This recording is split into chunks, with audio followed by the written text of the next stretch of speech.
سبحانك لا علم لنا إلا ما علمتنا إنك أنت العليم الحكيم. سبحانك لا فهم لنا إلا ما فهمتنا إنك أنت الجواد الكريم. قل رب زدني علما.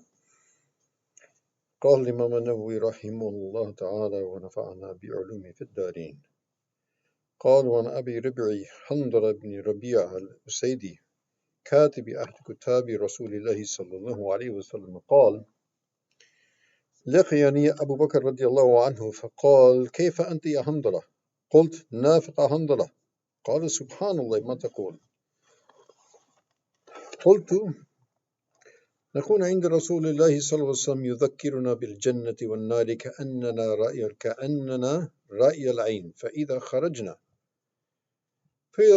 من عند رسول الله صلى الله عليه وسلم عافسنا الأزواج والأولاد وضيعات نسينا كثيرا. قال أبو بكر رضي الله عنه: فوالله إنا لنلقى مثل هذا. فانطلقت أنا وأبو بكر رضي الله عنه حتى دخلنا على رسول الله صلى الله عليه وسلم فقلت: نافق حنظلة يا رسول الله. فقال رسول الله صلى الله عليه وسلم: ما ذاك؟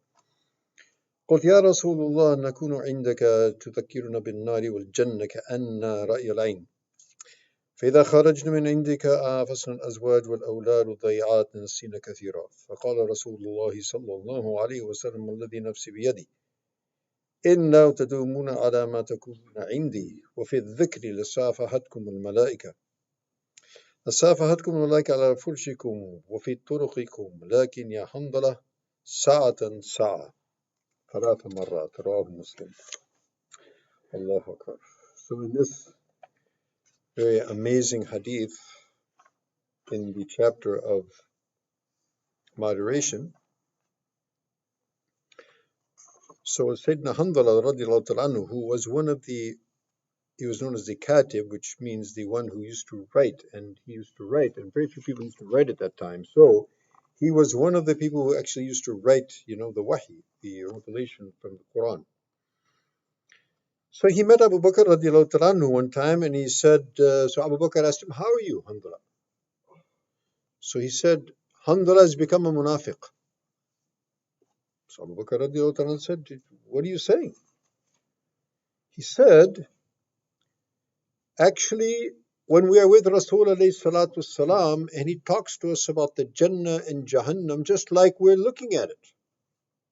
Then we go back home, we get involved with our wives and our children and our occupations and our things, our life, and we forget a lot.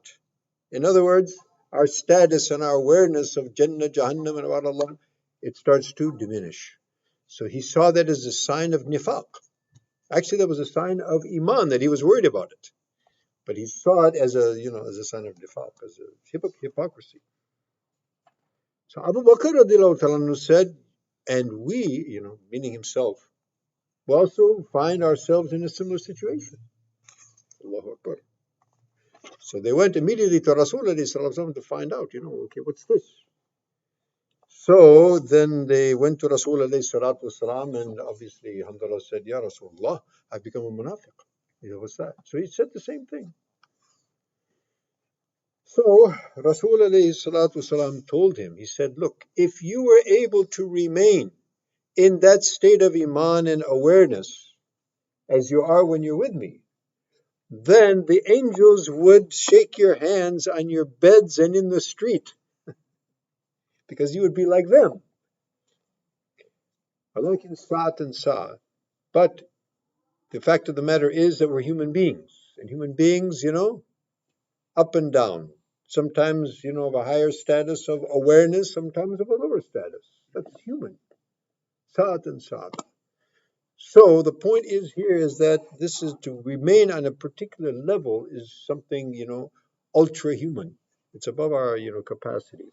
So sometimes we find ourselves, more inclined and sometimes less inclined. This is human nature.